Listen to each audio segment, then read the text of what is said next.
Look at a photo of a young man from 1941. He stands in front of a porch swing. He is thin, he wears overalls or maybe a cheap suit for the picture. His hair is slicked back. He is smiling, but it is a shy smile. He looks at the camera, but seems to be thinking about something else. Maybe a girl, maybe the harvest, maybe the brand new car he hopes to buy. Now look at a photo of the same man from 1945. He is standing in a train station. He wears a uniform that hangs a little loose on his frame. He is older. It has only been 4 years, but he looks 10 years older. The lines around his eyes are new. The set of his jaw is different. He is not smiling. He is looking right at the camera, and his eyes seem to look through it, through you. He is home, but is he the same person? Between 1939 and 1945, the world tore itself apart. More than 16 million Americans put on a uniform. They left farms in Kansas and factories in Detroit and offices in New York. They went to places they had only read about in geography books. They saw things their minds were not built to see. They did things they were never trained to do, and then they came home. The war ended.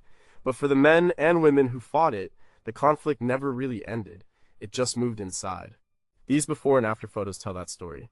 They are not just pictures of people, they are pictures of a generation caught between one world and the next. What really changed in those 4 years? Was it just the world, or was it the very idea of what it meant to be a person? Number 20, what happened to his eyes? The first photo shows a boy, let's say he's from Ohio. It's 1942. He's fresh out of basic training. The uniform is crisp. His posture is stiff, trying to look like the recruiting posters. His eyes are wide open. They are full of something. Maybe it's confidence. Maybe it's fear disguised as excitement. He looks at the world as if it is a problem he can solve. He believes in the mission. He believes he will come home a hero. His eyes are clear. The second photo is from 1945. He's sitting on a crate somewhere in Germany. The war in Europe is over. The uniform is dirty and torn. He holds a cigarette in his hand. But you don't notice any of that at first. You notice his eyes. They are not wide anymore. They are narrowed. They seem to be focused on something 1,000 yards away, something no one else can see. This is the look they started calling the 1,000-yard stare. It's a look of dissociation. It's the brain's way of protecting itself. It's the look of a man who has seen too much. His eyes are no longer clear. They are clouded with memory. During the First World War, they called it shell shock. Doctors thought it was a physical injury to the nerves caused by the concussion of exploding artillery shells. By 1917, the British Army was dealing with over 80,000 cases. Some men were treated with electric shocks. Others were accused of cowardice. The understanding was primitive. By World War II, the term had changed. It became combat fatigue or battle exhaustion. The military recognized it was a psychological problem, not just a physical one. But the stigma was still there. In a famous incident in August 1943, General George S. Patton slapped 2 soldiers in a hospital in Sicily, accusing them of cowardice when they were suffering from combat fatigue. The incident caused a scandal, but it revealed a common attitude. The mind was expected to be as tough as the body. The U.S. Army's own research during the war showed the immense scale of the problem. A 1945 report from the European Theater of Operations found that after 60 days of continuous combat, 98% of surviving soldiers would become psychiatric casualties of some kind. The remaining 2% were described as aggressive, psychopathic personalities, men who thrived on war. The Army's chief psychiatrist, Colonel William C. Menninger, worked to change the approach. He advocated for treating soldiers close to the front lines with the expectation of a quick return to duty. This was called forward psychiatry. It was practical, not compassionate. They needed bodies back on the line.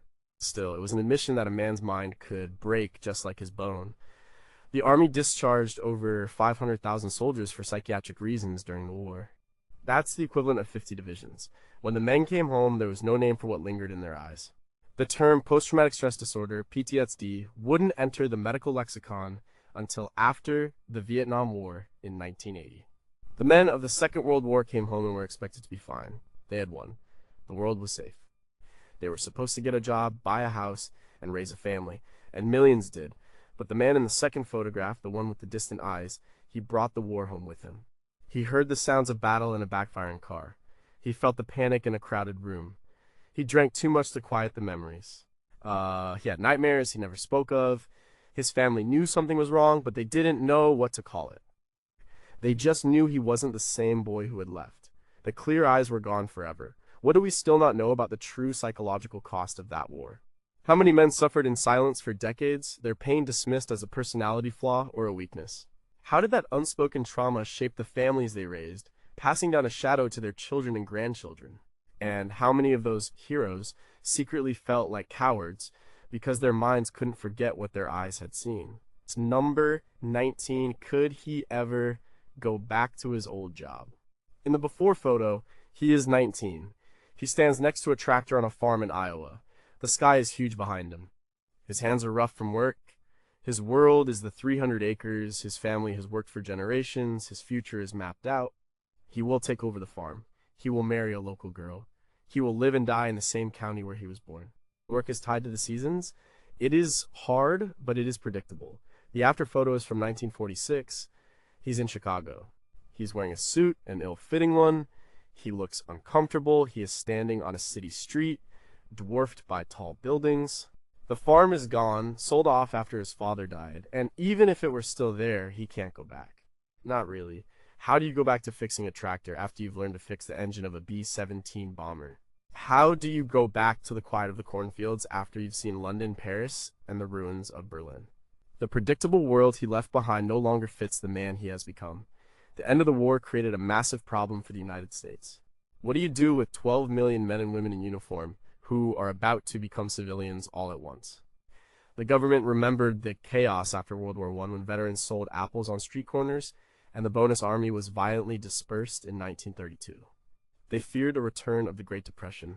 The solution was one of the most transformative pieces of legislation in American history, the Servicemen's Readjustment Act of 1944, better known as the GI Bill of Rights.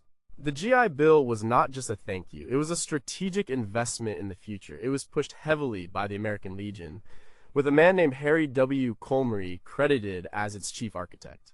The bill provided veterans with a range of benefits. It offered unemployment pay of $20 a week for up to a year. It provided low interest, zero down payment home loans, and most importantly, it paid for college or vocational training. Before the war, college was mostly for the wealthy. In 1939, only about 1.4 million Americans were enrolled in higher education. The GI Bill blew that world apart. By 1947, veterans accounted for 49% of all college admissions. In total, 7.8 million World War II veterans took advantage of the education and training benefits. This had a staggering effect. It created a new educated middle class. The farm boy from Iowa could become an engineer. The factory worker from Pittsburgh could become a doctor. The bill democratized higher education and fueled the post-war economic boom. The home loan provision had an equally profound impact. It allowed millions of veterans to buy their first homes, leading to the explosion of suburban developments like Levittown, New York, where William Levitt applied assembly line techniques to build houses quickly and cheaply.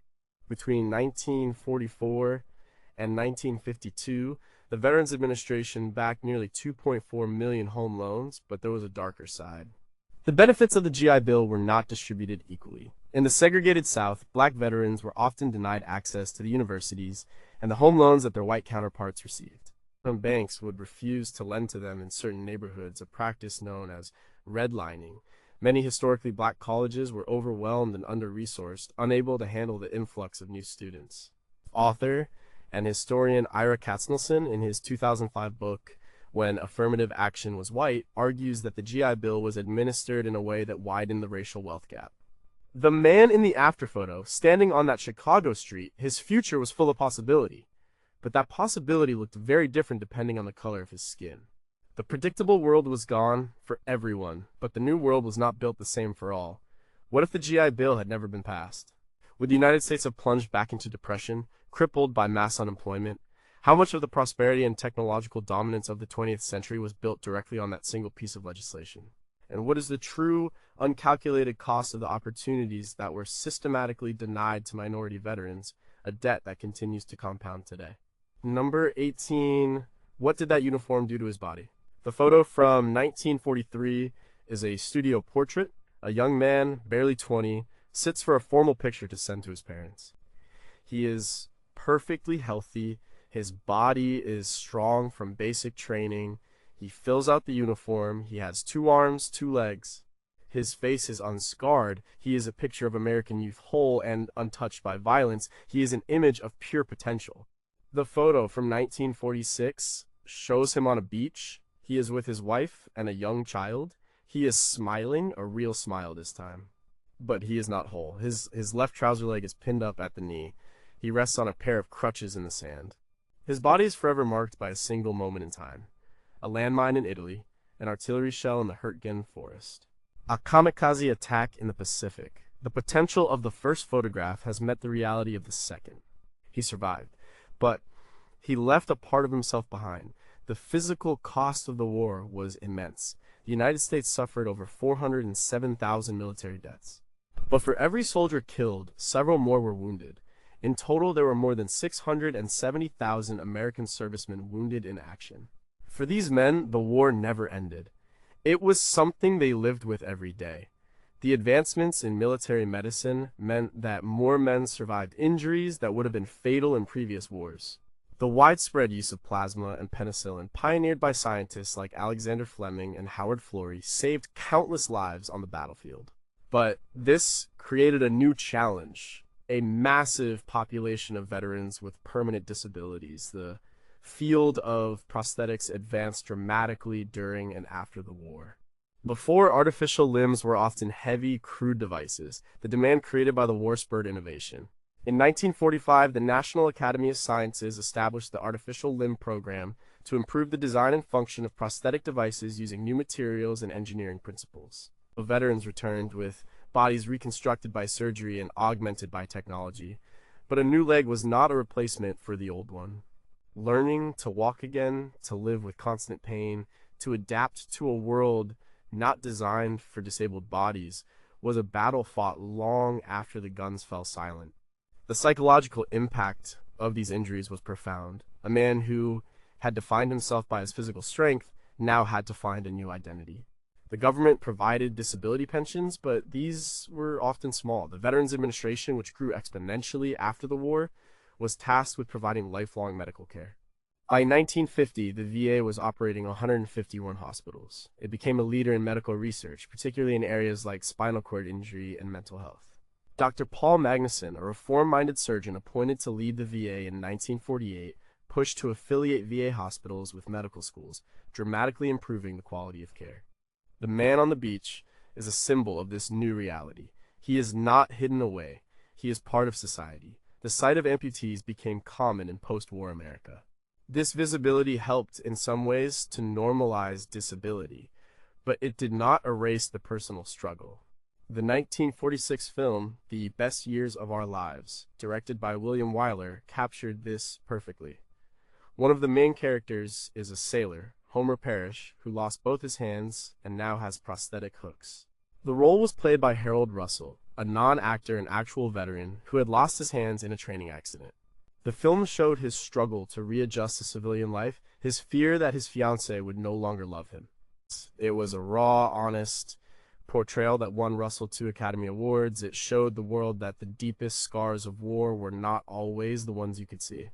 How many men with permanent disabilities were unable to find work in an era with few protections for the disabled? What was the true rate of suicide and addiction among wounded veterans, figures that were not carefully tracked at the time? And how did the presence of hundreds of thousands of visibly wounded men change America's perception of war from a glorious adventure to a brutal, body-breaking reality? Well, number 17, who was the woman in the picture. In his wallet, he carries a small black and white photo. It's a picture of a girl with curled hair and a bright smile. She's wearing a summer dress. They took the picture at a county fair in 1941. They had just shared a soda. He was 18, she was 17. He is shipping out tomorrow. In the photo, she represents everything he is fighting for. Home, normalcy, a future. She is the girl he will marry when he gets back. The next photo is their wedding picture from late 1945. She is beautiful in her white dress. He looks handsome in his uniform. They are smiling for the camera. But things are different. The girl in the first photo was a high school student. The woman in the second photo has spent the last 3 years working in a factory, assembling airplane parts. She has earned her own money, lived in a boarding house with other women, and managed her life without a man telling her what to do. The shy girl from the county fair is gone. In her place is a competent, independent woman, and the boy who left has become a man who has seen the world. They are two strangers, standing at an altar, hoping they can still love the person the other has become. The war radically transformed the role of women in American society. With millions of men overseas, the country faced a massive labor shortage. The government launched a propaganda campaign to recruit women into the workforce, personified by the iconic image of Rosie the Riveter.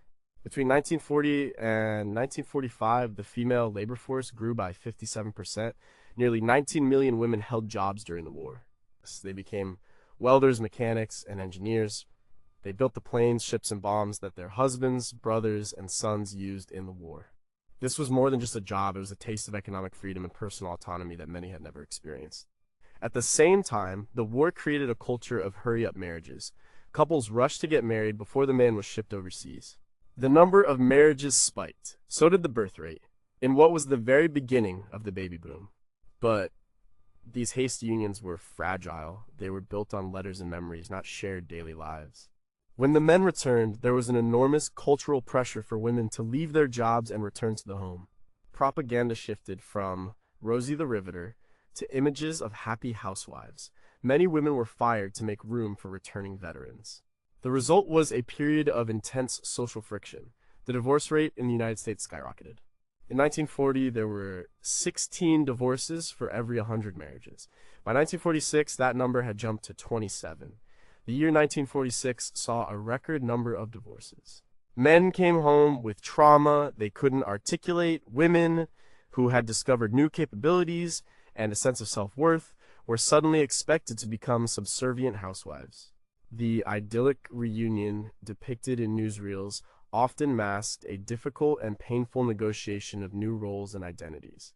The sociologist Willard Waller, in his 1944 book The Veteran Comes Back, predicted this crisis, writing that the veteran and his wife would be strangers to each other, each having lived through profound experiences the other could not understand. The couple in the wedding photo faces an uncertain future. He has to learn how to be a husband, not a sergeant. And she has to learn how to run a home, not a riveting gun. The simple pre-war world they both longed for no longer existed. They had to build a new one together, on the foundation of two very different wars fought on two different fronts. The war had changed him, but it had also changed her, and the country was not prepared for the consequences of either transformation. What was the real conversation like between the returning soldier and the woman who had kept the country running? How many women secretly resented giving up their newfound independence, and how much of the conformity and domestic ideology of the 1950s was a direct, and perhaps desperate, reaction to the social chaos and shattered gender roles of the war years? Number 16, how could he sleep in a quiet house? The before picture is him as a boy, maybe 12 years old. He's asleep in his bed. It's a small room in a small house. A baseball glove is on the nightstand. The moonlight comes through the window. It is a picture of absolute peace, the kind of safety and quiet that a child takes for granted. Sleep is a place of rest. The after picture is a candid shot. He's a veteran now, 23 years old. He has fallen asleep in an armchair in his parents' living room. It's the middle of the day. The newspaper is open on his lap, but he is not at rest. His brow is furrowed, his hands are clenched into fists. His body is tense, as if braced for an impact. Even in sleep, he is not safe. He is still on watch. The quiet house is too quiet. The silence is louder than the explosions he learned to sleep through. The experience of combat fundamentally alters the human nervous system. A soldier's body is flooded with adrenaline and cortisol. The senses are heightened. Every sound is a potential threat. Every shadow could be the enemy. This state of hyperarousal is essential for survival on the battlefield. The problem is, you can't just turn it off when you get home. The veteran's body still thinks it is at war. This is a core component of what we now understand as PTSD. Many veterans found it impossible to sleep. They suffered from chronic insomnia. When they did sleep, they were plagued by nightmares that replayed their worst experiences. They would wake up shouting, drenched in sweat. To avoid the nightmares, some would try to avoid sleep altogether, staying up until they collapsed from exhaustion. Others turned to alcohol to numb their minds and force themselves into unconsciousness. A 1946 study of former prisoners of war published in the American Journal of Psychiatry found that 85% reported recurring battle dreams. The world that was supposed to be safe now felt dangerous. A car backfiring could sound like a rifle shot, triggering a full-body panic response. A sudden noise could cause them to dive for cover. They felt most comfortable with their backs to a wall, so they could see the whole room. This constant state of alert was exhausting. It made it hard to relax, to connect with family, to hold a job. The journalist and veteran William Manchester wrote about his own experience in his memoir, Goodbye Darkness. He described coming home from the Pacific and being unable to escape the sensory details of the war. The smell of gardenias reminded him of dead bodies. The sound of a train reminded him of artillery. There was no language for this at the time. A man who couldn't sleep, who was jumpy and irritable, was just seen as having bad nerves. His wife and children learned to walk on eggshells around him. They learned not to startle him. They learned not to ask about the nightmares. The silence in the house was not peaceful. It was a tense, fragile thing, easily shattered. The home, which was supposed to be a sanctuary, became another battlefield where the veteran fought a war against his own memories and his own nervous system. Many veterans found their own ways to cope. Some sought out the quiet of nature, going on long hunting or fishing trips, finding a kind of peace in the wilderness that they couldn't find in town. Others found comfort in routines, working obsessively to keep their minds occupied, and many found solace with other veterans. In VFW and American Legion halls across the country, men could talk to each other in a shorthand of shared experience. They didn't have to explain why they couldn't sleep. The other men already knew. That shared understanding was a form of therapy in a time when therapy was not widely available or accepted. How many veterans self-medicated their insomnia and anxiety with alcohol, leading to a lifetime of addiction? How did a father's inability to find peace at home affect the emotional development of his children, creating a second generation touched by the trauma of war? And what secrets do the archives of the Veterans Administration hold about the true scale of the sleep deprivation epidemic that swept through a generation of returning soldiers? Number 15, what happened to the boy who wrote those letters? The first image isn't a photo, it's a letter, written in neat cursive on thin V mail paper in 1943. It's from a young soldier to his mother. He tells her he is well, he says the food is good, he asks about his dog, and the girl next door, he tells her not to worry. He writes, "We are doing important work here, and I am proud to be a part of it." Every line is reassuring. Every word is chosen to create a picture of a confident, dutiful son who is safe and sound. The letter is full of the boy she raised. The second image is a man, the same man, sitting at a kitchen table in 1946. He is trying to write a letter, but he can't. He stares at the blank page. What can he say? How can he explain the things he has seen and done? The boy who wrote those cheerful letters from the front is gone. That boy believed in clear lines between good and evil, in the simple justice of their cause. The man at the table knows that war is a messy, horrifying business. He has seen heroism, but he has also seen cruelty and incompetence. He has lost friends. He has taken lives. The simple words he used to use for words like proud, good, right, they don't seem to mean anything anymore. The boy in the letters was a stranger to him. Now, all mail from the front lines was censored. Soldiers were forbidden from revealing their location or discussing military operations. An officer would read every letter and, with a razor blade, cut out any sensitive information. But soldiers censored themselves far more than the army ever did. They wrote home to protect their families, not to inform them.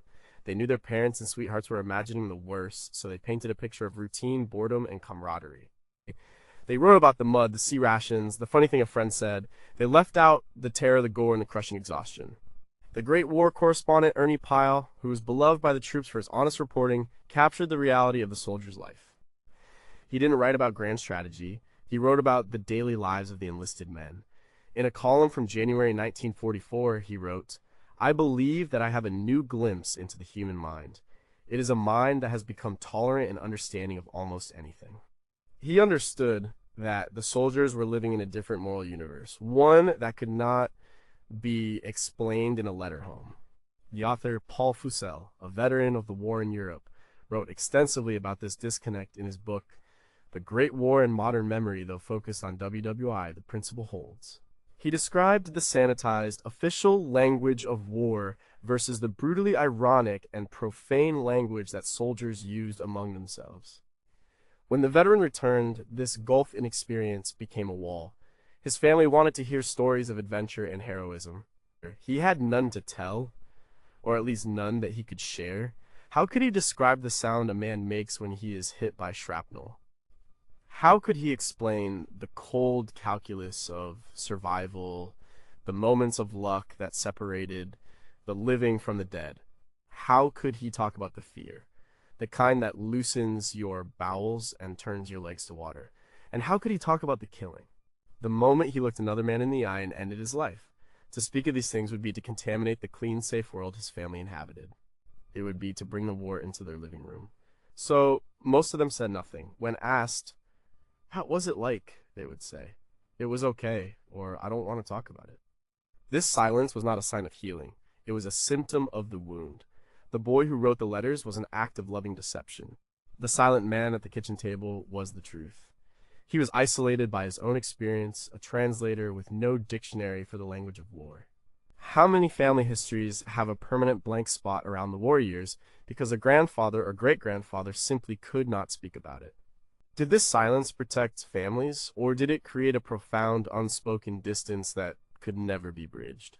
And what did it do to the men themselves to carry that entire world inside them, alone for the rest of their lives? Number 14, could he still recognize his own country? The before photo is a Norman Rockwell painting come to life. A main street in a small town, 1940. There's a soda shop, a movie theater, a hardware store. People know each other. Life moves at a slower pace. The United States is a big country, but it feels small. It's an isolationist country. A 1937 Gallup poll showed that 70% of Americans believed it had been a mistake to enter the First World War. The world's problems were far away. America's focus was on itself, on recovering from the Depression. The after photo shows the same man, a few years older, standing on the deck of a troop ship. He is sailing into New York Harbor. He sees the Statue of Liberty, but the country he is returning to is not the one he left. It is now the most powerful nation on Earth. It has military bases across the globe. Its factories have outproduced the rest of the world combined. Its scientists have unlocked the power of the atom. The isolationist America of 1940 is dead. In its place is a global superpower, whether it wanted to be or not. The man on the ship is not just coming home, he is coming to a new country that he helped to create, but that he may not understand. The Second World War was a turning point in America's relationship with the rest of the world. The attack on Pearl Harbor on December 7th, 1941, shattered the illusion of safety provided by two oceans. The war effort required a level of industrial mobilization and government intervention in the economy that was unprecedented.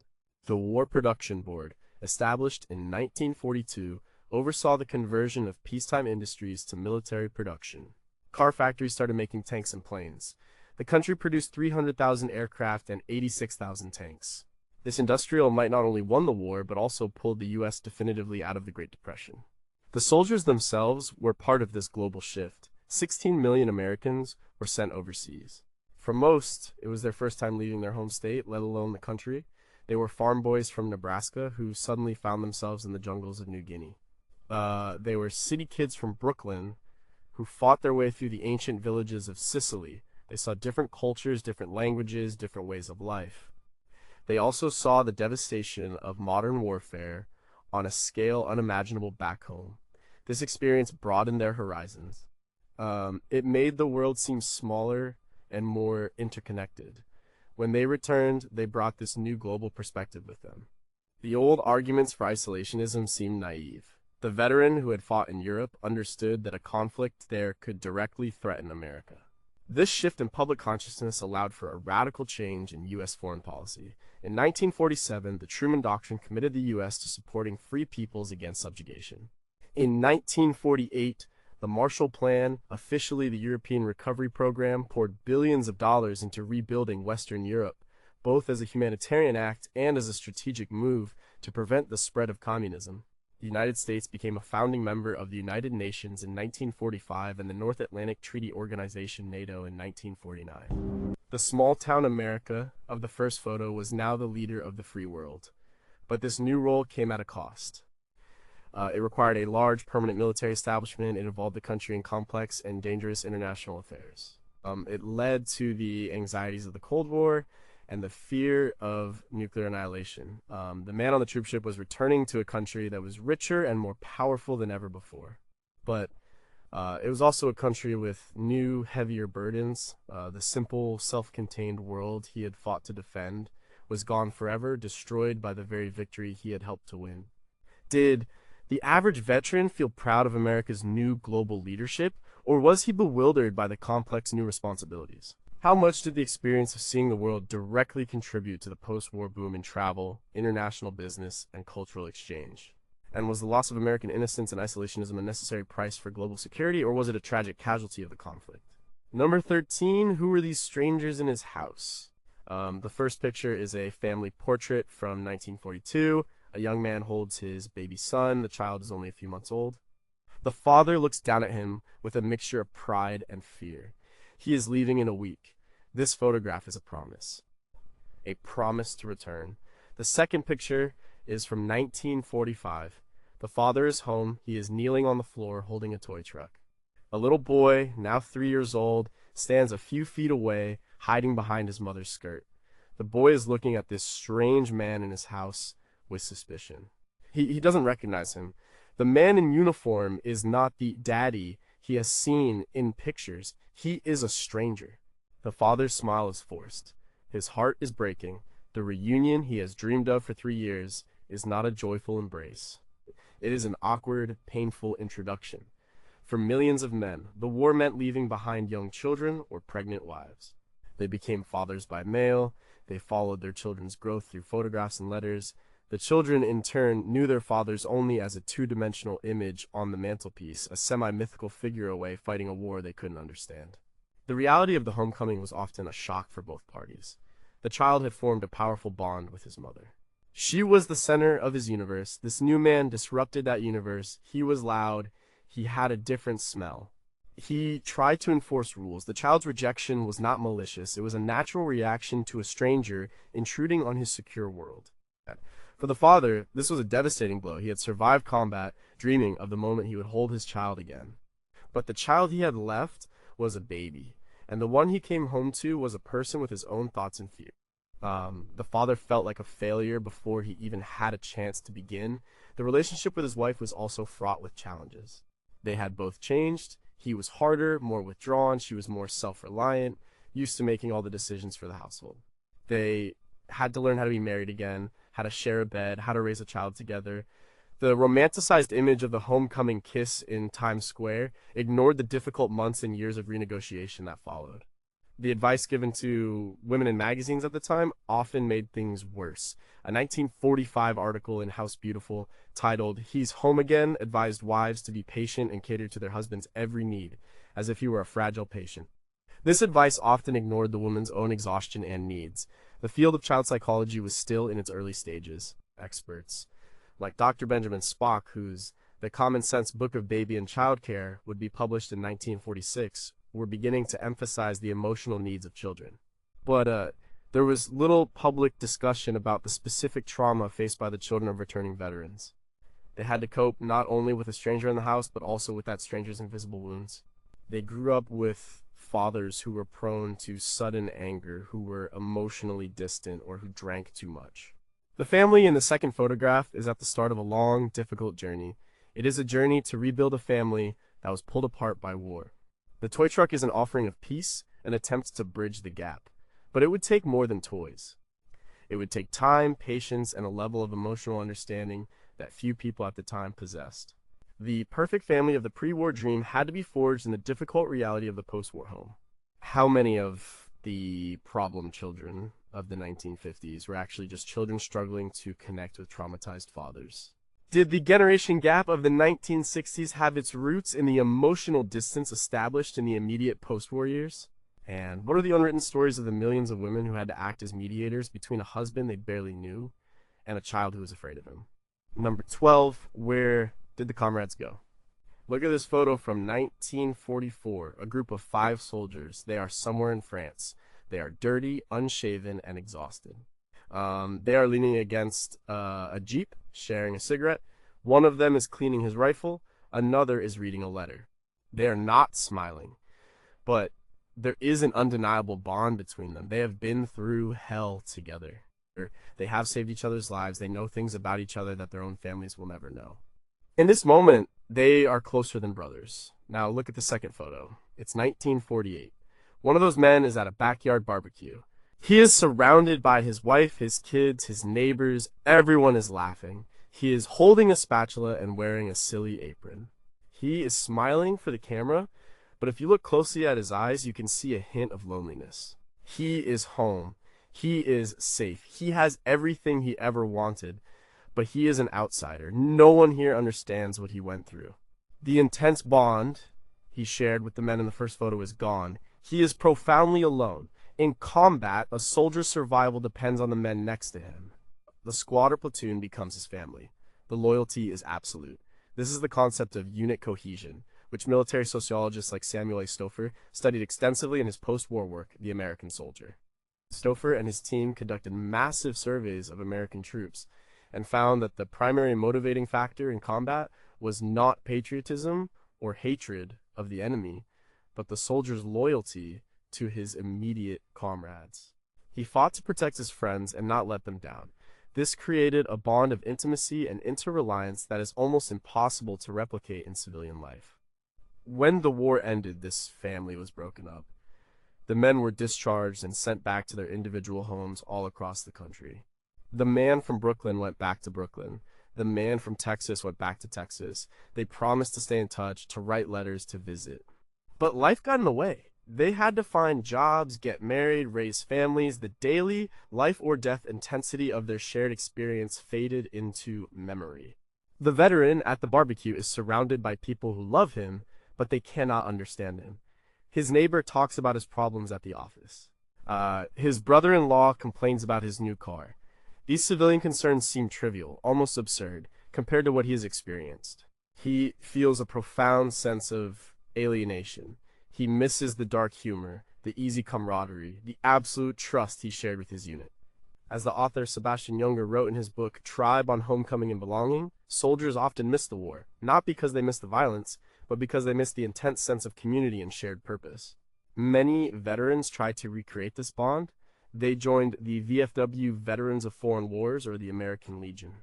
These organizations provided a space where they could be themselves, where they could share stories and feel understood. But it wasn't the same. The bond forged in the crucible of combat was unique. Its absence left a void in their lives. This sense of loss and alienation was a common, though rarely discussed, aspect of the veterans' return. They had come home, but they had lost their tribe. The man with the spatula might be a successful businessman, a good father, a respected member of his community. But a part of him will always be back in France, leaning against that Jeep with the four men who understood him completely. He won the war, but he lost a part of his soul when his unit was disbanded. He is living in a world of individuals and he misses the collective. How many veterans struggled with depression, not just because of the trauma they endured, but because of the loss of the profound social connection they experienced in combat? Did the rise of civic organizations and men's clubs in the 1950s represent a search for this lost sense of brotherhood? And is it possible that for some men, the most traumatic part of the war was not the fighting, but the day it ended and they had to go home alone? Number 11, was that medal worth the price? The first photo is of a ceremony on a military base. A young man stands at attention. A general is pinning a medal on his chest. It could be a Bronze Star for valor or a Purple Heart for being wounded in action. The young man's face is stoic. He is the image of a hero. The medal is a symbol of his courage, his sacrifice. It is a tangible piece of recognition from a grateful nation. The second photo is of the same man 30 years later. He is in his den. On the wall, in a glass frame, is the medal from the first photograph, along with his discharge papers and a black and white picture of his unit. The man is looking at the display. His hair is gray now. His face is lined. What is he thinking? Is he proud? Or does the medal remind him of the price that was paid? Does it remind him of the friends who didn't come home? Does the word hero feel heavy, like a label that never quite fit? The United States awarded millions of medals during World War II. The highest award for valor, the Medal of Honor, was awarded to 472 servicemen, more than half of them posthumously. Medals served an important purpose. They boosted morale, recognized bravery, and provided the public with heroes to celebrate. They were part of the narrative of the Good War, a story of clear purpose and righteous victory. But for the men who received them, the meaning of a medal was often more complicated. Audie Murphy was the most decorated soldier of the war, receiving every medal for valor the U.S. had to offer, including the Medal of Honor. He came home a national hero and became a successful Hollywood actor, but he suffered from severe PTSD for the rest of his life. He slept with a loaded pistol under his pillow. He gambled compulsively. He wrote in his 1949 memoir, To Hell and Back, that he and his fellow soldiers were not heroes in the classic sense. We were just living, dirty, exhausted men. The medals could not erase the memories. They could not bring back the dead. For many veterans, a medal was a reminder of the worst day of their lives. A Bronze Star might represent the firefight where their best friend was killed. A Purple Heart was a permanent souvenir of their own mortality.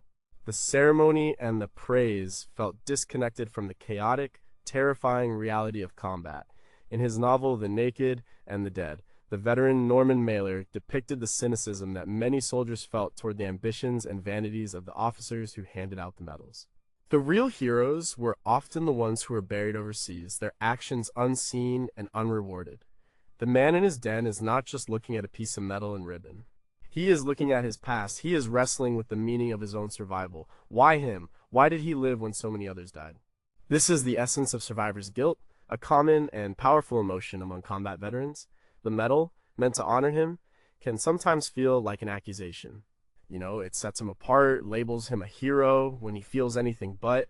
He may have put the medal in the frame, but he has never been able to frame the experience it represents. It remains raw, unresolved, so he keeps it on the wall. Perhaps it is for his children and grandchildren. It is a way for them to understand a part of his life that he can never fully explain. It is a piece of evidence. It says, I was there, this happened. But the story it tells is incomplete. It speaks of valor, but it is silent about the fear. It speaks of honor, but it is silent about the grief. It is a symbol of public memory, but it cannot contain the man's private truth. How many decorated heroes felt like frauds? What is the real relationship between official recognition and a soldier's personal sense of worth and integrity? And does the very concept of a hero create an impossible standard that prevents veterans from being seen and accepted as complex, wounded human beings? Number 10. How did the world itself look different? The first image is a postcard from a European city. Let's say it's Cologne, Germany. It's from 1938. The postcard shows the magnificent Cologne Cathedral, a masterpiece of Gothic architecture, towering over a bustling, intact city. The streets are clean, the buildings are whole. It is a picture of a civilization that is ancient, proud, and permanent. The second image is a photograph taken by a soldier in 1945. It's the same city, the same cathedral. But the city is gone. As far as the eye can see, there is nothing but rubble. Skeletons of buildings stand against a gray sky. It is an apocalyptic landscape, and yet, somehow, the cathedral still stands, heavily damaged but defiant, in the middle of the devastation. The soldier who took this picture saw something that few people in history have ever seen: the complete and systematic destruction of a major city. The world of the postcard is a memory. The world of the photograph is the new reality. American soldiers who fought in Europe and the Pacific witnessed a level of destruction that was almost unimaginable to people back home. The strategic bombing campaigns carried out by the Allied air forces reduced scores of cities to dust. On the ground, fighting was often house to house, leaving towns and villages in ruins. When the war was over, much of Europe and Asia was a wasteland. Millions were homeless, economies were shattered, starvation was a real threat. The American soldier, coming from a country that had not been bombed or invaded, was a unique witness to this catastrophe. He saw the other side of the industrial power he was part of. He saw what the bombs he helped build could do to a city, to a people. This experience could be profoundly disorienting. It could lead to a sense of pity for the enemy civilians caught in the crossfire. It could also lead to a hardened cynicism about human nature and the very idea of progress.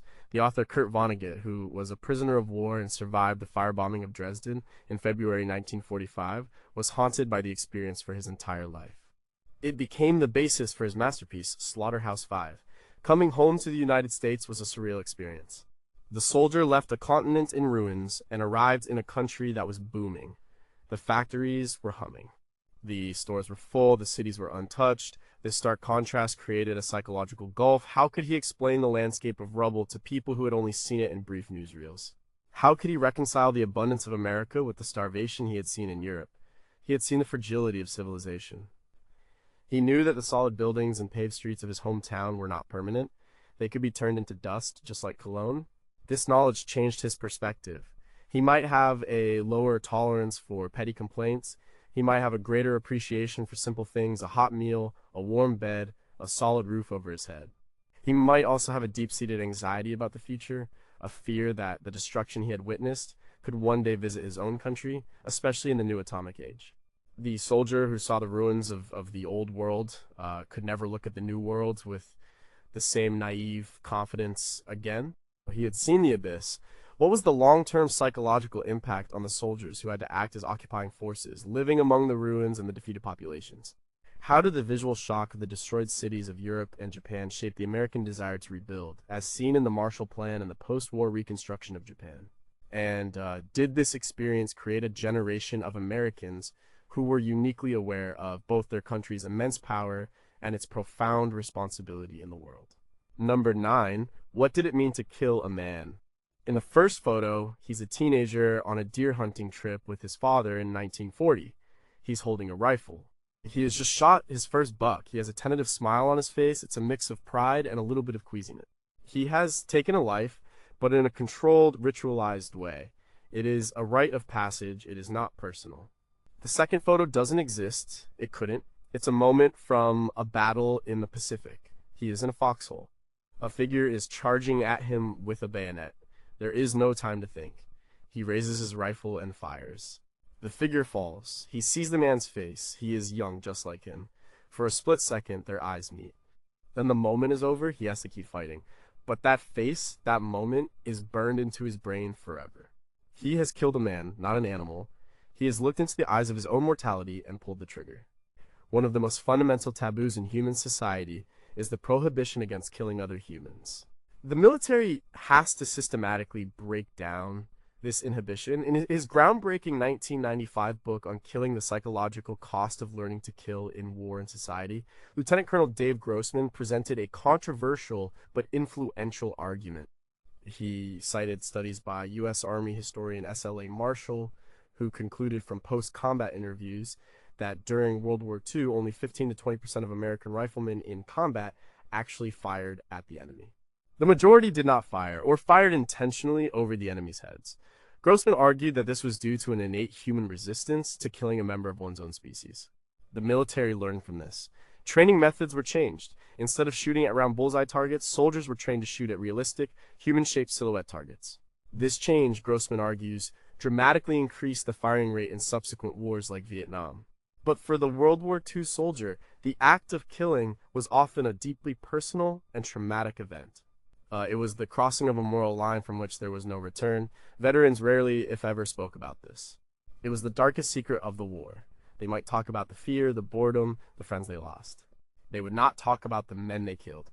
To do so would be to confess to an act that, in any other context, would be considered murder.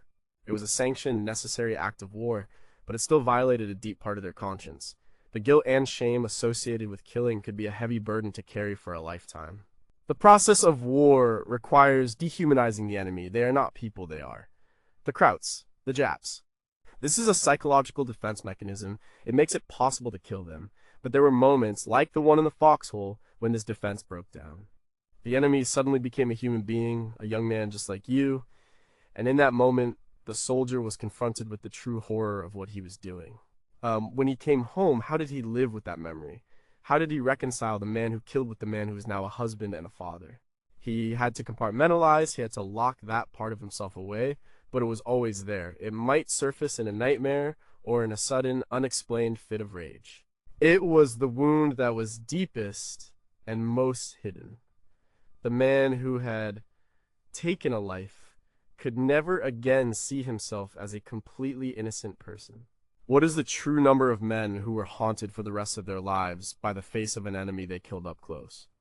How did this unspoken trauma contribute to the high rates of alcoholism and depression among veterans? And is it possible that a nation can send its young men to kill for a just cause and still not have a way to help them heal from the moral injury of that act? Number 8. How did a farm boy learn to use a machine? The first picture shows a young man behind a team of mules plowing a field in Tennessee in 1941. The technology he uses is centuries old. His world is governed by the rhythms of nature, the strength of his own body, and the muscles of his animals. His understanding of mechanics might extend to a simple gasoline engine for a water pump. The second picture shows the same man in 1944. He is in the cockpit of a P-51 Mustang fighter plane. His hands rest on a complex array of dial switches and levers. He is the master of a 1,500 horsepower engine. He can travel at over 400 miles per hour and climb to 40,000 feet. He is part of a vast technological system of radios, radar, and logistics. The boy who followed a mule has become a pilot, a highly trained technician in a new age of machines. But World War II was a technological war on an unprecedented scale. It spurred furious innovation in fields like aviation, electronics, rocketry, and medicine. For the average soldier, sailor, or airman, this meant being taken from a largely pre-industrial, rural, or small-town background and thrust into a world of complex machinery. A farm boy had to learn how to operate a tank. A high school student had to learn how to use a new technology called radar. A clerk had to learn how to repair a Jeep engine in the middle of a muddy field. The military became the largest and most effective technical school in history. It had to be. Victory depended on it. The military developed new training methods, using films, manuals, and hands-on instruction to quickly turn millions of civilians into competent technicians. This process had a profound effect on the individuals. It demystified technology. It taught them how to think systematically, how to troubleshoot a problem, how to work as part of a complex man-machine system. It gave them skills and a confidence they never would have acquired otherwise. This mass technological literacy was one of the war's most important legacies. When these veterans returned home, they brought their new skills with them. The pilot who flew a P-51 might use the GI Bill to study aeronautical engineering. The radio operator who served on a destroyer might get a job in the new booming television industry. The mechanic who kept the Sherman tanks running might open his own car repair shop. This infusion of technical expertise was a key driver of the post-war economic boom. It fueled the growth of the aerospace, electronics, and automotive industries. The war also changed the relationship between science, government, and industry. The Manhattan Project, the secret program to build the atomic bomb, was the most dramatic example. It brought together the country's top scientists, massive government funding, and industrial might to achieve a single technological goal. The head of the Office of Scientific Research and Development, Vannevar Bush, argued in his 1945 report, Science, the Endless Frontier, that this partnership should continue after the war.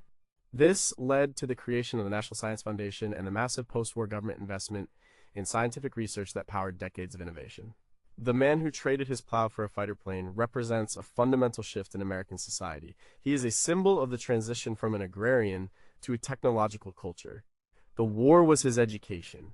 It took him from the 19th century and dropped him squarely into the middle of the 20th, while his life and the life of the country would never be the same. How much did this forced rapid technological education contribute to the can-do spirit of the post-war generation? Did the experience of mastering complex and deadly machines leave veterans with a different sense of power and control over their environment?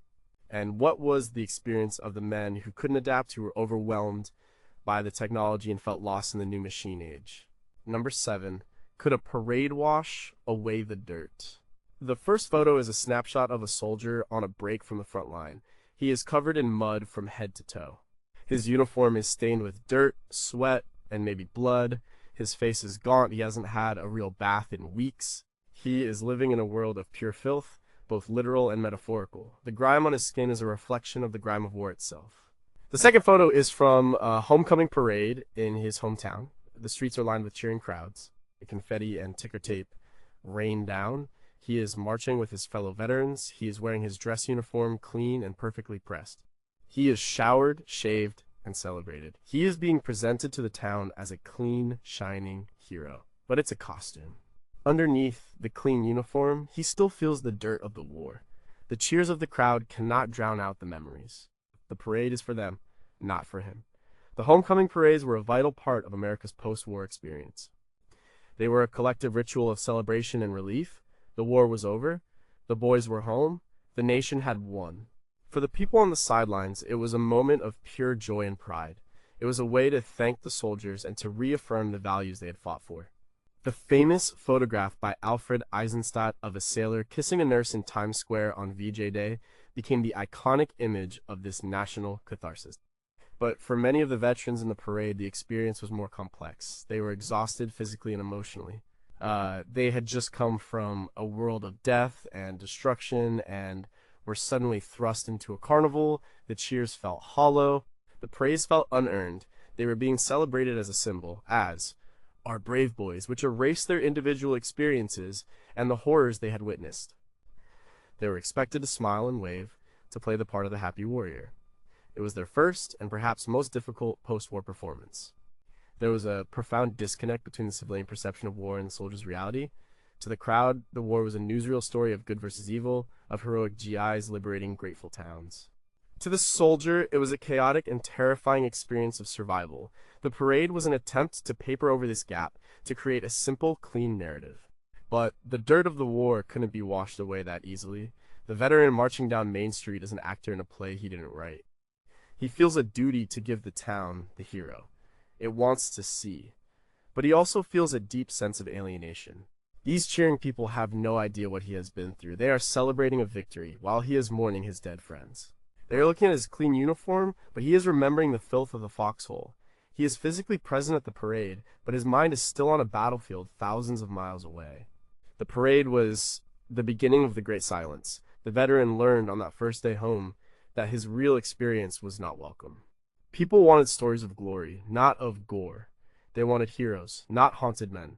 So he learned to give them what they wanted. He smiled, he waved, he put his memories away. The parade was not the end of the war for him. It was the beginning of his lonely, internal peace. How many veterans felt a deep and lasting resentment toward the civilians who celebrated a war they couldn't possibly understand? Did these public celebrations of heroism make it harder for veterans to admit their own psychological struggles? And was the ticker tape parade a genuine expression of gratitude, or was it a collective act of denial, a way for the home front to avoid confronting the true, dirty cost of the victory? Number 6. What was louder, the explosions or the silence? The first image captures the sound of war. It's a photo of an artillery crew in action. The men cover their ears, like the cannon has just fired. You can almost feel the ground shake, the concussive blast that rattles your teeth. War is a symphony of noise, the roar of engines, the crack of rifles, the scream of dive bombers, the thunder of explosions, the shouts of men. A soldier learns to live in a world of constant, overwhelming sound. The second image is the opposite. It's a man sitting on his front porch swing in 1946. It's a quiet evening in a quiet town. The only sounds are the chirping of crickets and the distant laughter of children. For 3 years, he dreamed of this peace, this silence. But now that he has it, it is deafening. In the quiet, he can hear the things he has been trying to forget. The silence is not empty. It is filled with the echoes of the war. The human brain is remarkably adept at filtering sound. In a combat zone, a soldier learns to tune out irrelevant noises and focus on the sounds that signal danger. He can distinguish the sound of an incoming shell from an outgoing one. He learns to sleep through the constant background noise of a military camp. His auditory world is remapped for survival. When he comes home, this remapping does not simply disappear. The sudden absence of noise can be deeply unsettling. The silence of a suburban night can feel more threatening than the noise of a battlefield. His nervous system is still on high alert, scanning the quiet for threats that are no longer there. The author and veteran E.B. Sledge, in his raw memoir With the Old Breed at Peleliu and Okinawa, described the brutal, mind-numbing permanence of the noise of battle. Returning to the quiet world of home was a sensory shock. Moreover, the silence gave his own mind room to work. During the war, he was too busy, too exhausted, too focused on survival to process his experiences. He was running on pure adrenaline. At home, in the quiet moments, the memories would surface, the faces of the dead, the mistakes he made, the moments of sheer terror. The quiet of his new life became the screen on which the horror movie of his past was projected. This is why many veterans could not stand to be idle. They worked long hours, they took up noisy hobbies. They kept the radio on all the time. They went to bars and VFW halls seeking the noise and camaraderie that felt more normal than the quiet of their own homes. They were running from the silence, because in the silence lay the things they could not face. The man on the porch swing is in a battle with himself. He is fighting the ghosts that live in the quiet. His family might see him as peaceful, enjoying a well-deserved rest. But inside, a war is still raging. He is caught between two worlds, the loud, violent world he survived, and the quiet, peaceful world he no longer feels a part of. He longed for the silence, but the silence is his enemy. How did this internal conflict manifest in family life? How many wives and children interpreted a veteran's need for noise and distraction as a form of emotional abandonment? What coping mechanisms, both healthy and unhealthy, did an entire generation of men develop to deal with the terrifying silence of peace? Is it possible that the noisy, busy, consumer-driven culture of the 1950s was in part a collective effort to drown out the unspoken memories of the war? Number 5, could he love a country and hate the war? The first photo is from a war bond rally in 1943. A young soldier, home on leave, is on a stage. He is surrounded by smiling politicians and local celebrities. He is telling the crowd why they need to buy bonds, why they need to support the war effort. His speech is full of patriotic language. He talks about freedom, duty, and defending the American way of life. He believes what he is saying. He loves his country. He is proud to serve. The second photo is the same man 25 years later in 1968. He is watching the evening news. The screen shows images of another war in Vietnam. His own son is about to be drafted. The man's face is a mask of conflict. He still loves his country, but he hates the war. He has seen what it does to young men. The simple patriotic certainties of the first photograph have been replaced by a complex, painful ambiguity. He is a patriot who has become a quiet pacifist. The Second World War is often called the Good War. The name was popularized by the historian Studs Terkel's 1984 oral history. Compared to the moral ambiguities of later conflicts, World War II seems straightforward. The country was attacked. The enemies were clearly evil. The cause was just. This narrative was incredibly powerful. It shaped how the war was remembered and how the veterans were perceived. They were the greatest generation, a term coined by journalist Tom Brokaw, who fought a necessary war and then came home to build a prosperous America. But for many of the men who did the fighting, the reality was not so simple. They might have believed in the cause, but that didn't make the experience of combat any less horrific or dehumanizing. They saw the incompetence of their own officers, they saw senseless death, they saw acts of cruelty committed by their own side. They learned that in war, the neat lines between good and evil can get very blurry. The veteran and author James Jones captured this reality in his gritty 1951 novel, From Here to Eternity, which depicted the brutal and often cynical world of the pre-war army, a far cry from the sanitized Hollywood version. When these veterans watched the country get involved in Korea and then Vietnam, they had a different perspective. They knew the difference between the patriotic slogans and the bloody reality. They knew the true cost of sending young men to fight in a foreign land. While some became staunch supporters of these new wars, many others became deeply skeptical. They were not protesters. They were not vocal. But in the privacy of their own homes, they worried. They had seen the machine up close, and they were wary of its power. The man watching the news is torn. Part of him feels the old pull of duty and patriotism. But another, deeper part of him remembers the fear, the waste, the loss. He doesn't want his son to see what he saw. He doesn't want his son to become the man he became. This internal conflict between love of country and hatred of war was the quiet legacy of the Good War. It created a generation of men who understood the terrible price of freedom in a way that no politician ever could. What percentage of World War II veterans privately opposed the Vietnam War? A statistic that is almost impossible to find. How did a father's unspoken trauma about his own war experience affect his conversations with a son who was facing the draft? And did the Good War narrative, by making World War II seem so morally clear, paradoxically make it harder for the nation to honestly debate the merits of subsequent more ambiguous conflicts? Number 4, how do you rebuild a soul? The first photo is of a young man kneeling in a church. It's the day before he ships out. He is praying. His faith is simple, clear. He believes in a God who is just, who watches over him, who is on his side. He is asking for protection, for courage, for a safe return. His faith is a shield. The second photo is of the same man, much older. He is sitting on a park bench. He is not praying. He is just watching the world go by. What does he believe in now? After what he saw, could he still believe in a benevolent God? After seeing the randomness of death on the battlefield, could he still believe in a divine plan? After witnessing the depths of human cruelty in a liberated concentration camp, how could he believe in anything? The shield of his faith is gone, shattered by the war. All that is left is a profound and unsettling emptiness. For many soldiers, the war was a crisis of faith. The pre-war world of Sunday school lessons and simple moral certainties could not account for the reality of industrial slaughter. The chaplain corps of the U.S. military served nearly 3,000 chaplains overseas, representing dozens of denominations. They provided comfort, held services, and buried the dead. They did heroic work. But they could not answer the fundamental question that haunted so many soldiers: where was God in all this? The experience of combat could lead to a variety of spiritual outcomes. Some men lost their faith entirely. They became atheists or agnostics, convinced that the universe was a cold, indifferent place. The random nature of death was a powerful argument against a caring God. Why did a shell land here and not 3 feet to the left? Why was one man killed while the man next to him was untouched? It seemed like pure, horrifying chance, like other men clung to their faith more tightly than ever. It was the only thing that got them through. They saw their survival as a miracle, a sign of God's grace. They found solace in prayer and scripture. Their faith was tested by fire and emerged stronger. But for many, the result was something in between. They didn't abandon God, but their understanding of God was forever changed. They could no longer believe in a simple, all-powerful deity who intervened in human affairs. Their faith became more complex, more questioning, more filled with doubt. They were engaged in a lifelong spiritual struggle, trying to reconcile the world as they had been taught it was with the world as they had seen it.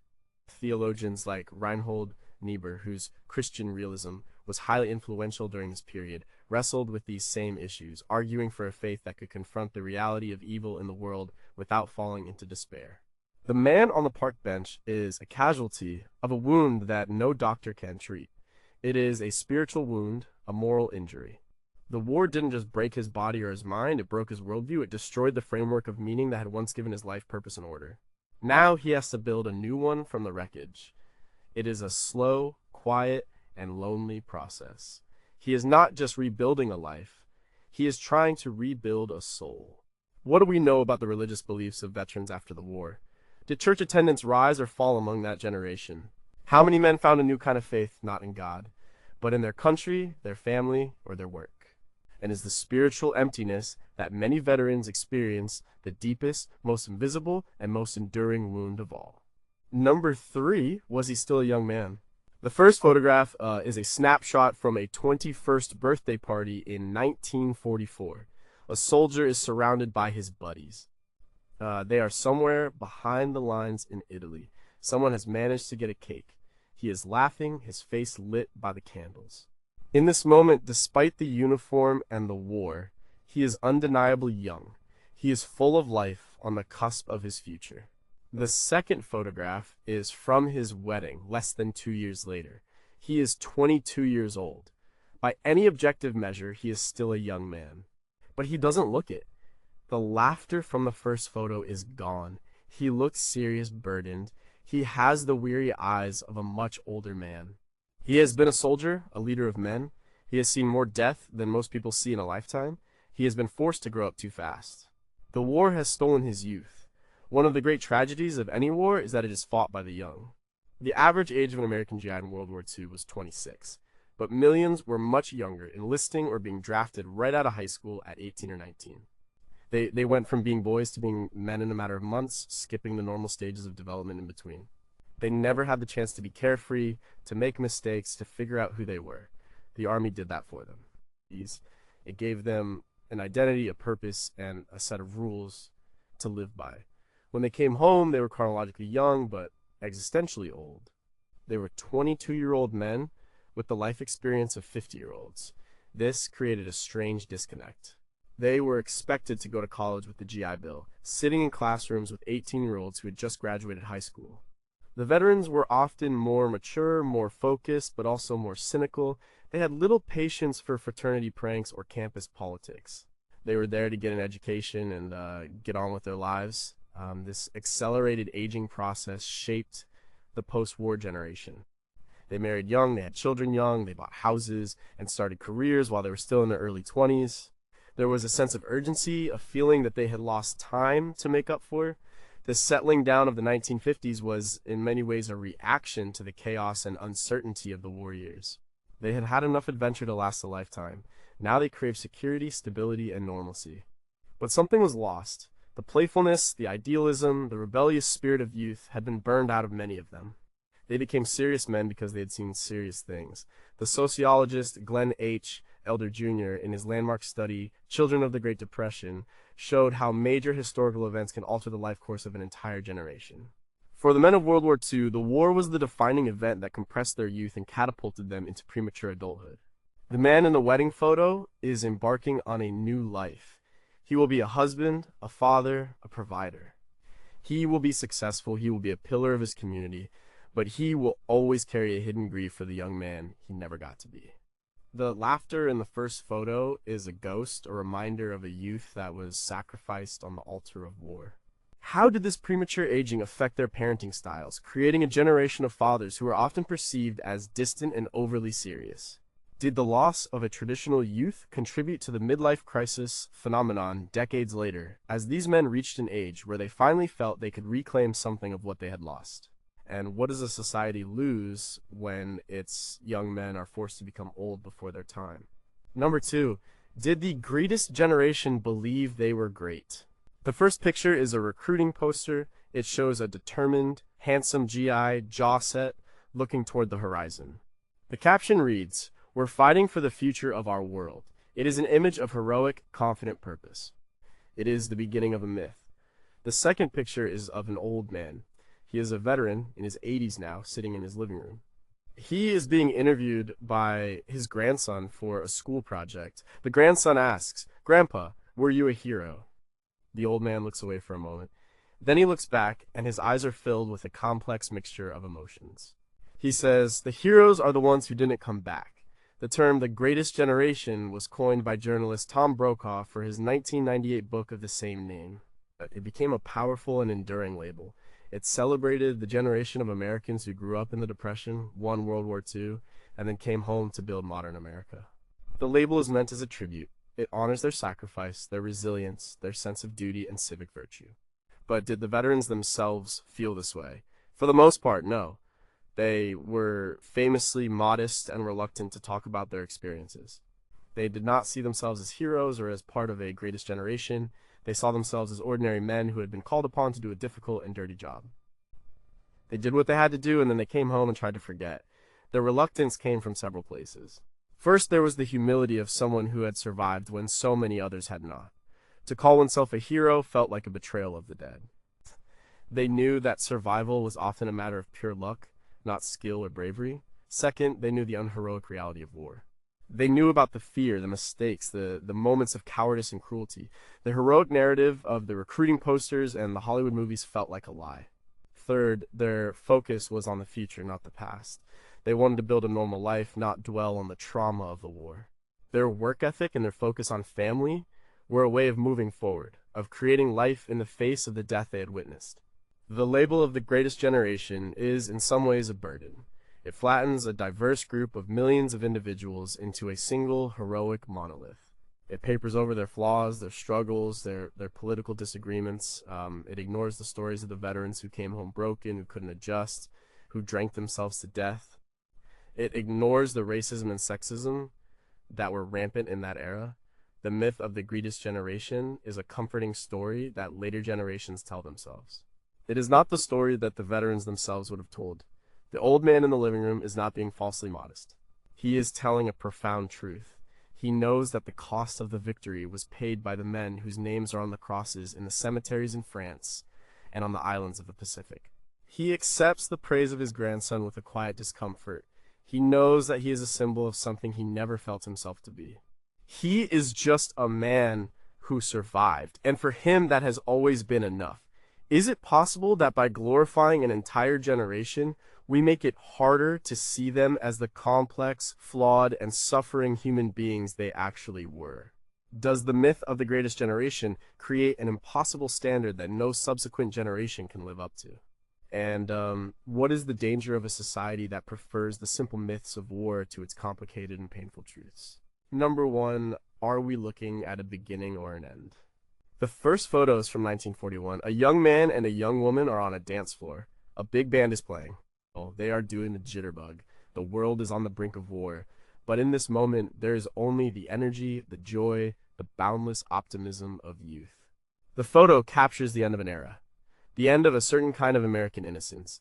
The final photo is from 1946. It is of a new house in a new suburban development. A young couple, the same couple from the dance floor, stands in front of it. He is a veteran. She is a former factory worker. They are holding the keys to their first home, bought with a GI Bill loan. There is a baby in her arms. This is the new American dream. A house, a car, a family, a life of safety and prosperity. This photo is a beginning. It is the start of the post-war world, the world we still live in today. The war was a cataclysm that destroyed the old world and created a new one. The changes it brought were total. It ended the Great Depression. It made America a global superpower. It spurred technological revolution. It created a new middle class. It redrew the map of the world and the map of the American suburb. The couple in front of their new house are the pioneers of this new world. But was this new world an unqualified good? The prosperity of the post-war era was immense, but it was built on a foundation of conformity. The suburbs, with their identical houses, encouraged a culture of sameness. The pressure to live a normal life was intense. The wounds of the war were hidden behind a facade of cheerful consumerism. The roles for men and women became more rigid than they had been during the war. The man in front of the house has a future full of promise, but he is also a man who's carrying a heavy past. The new life he is building is in part an attempt to escape that past.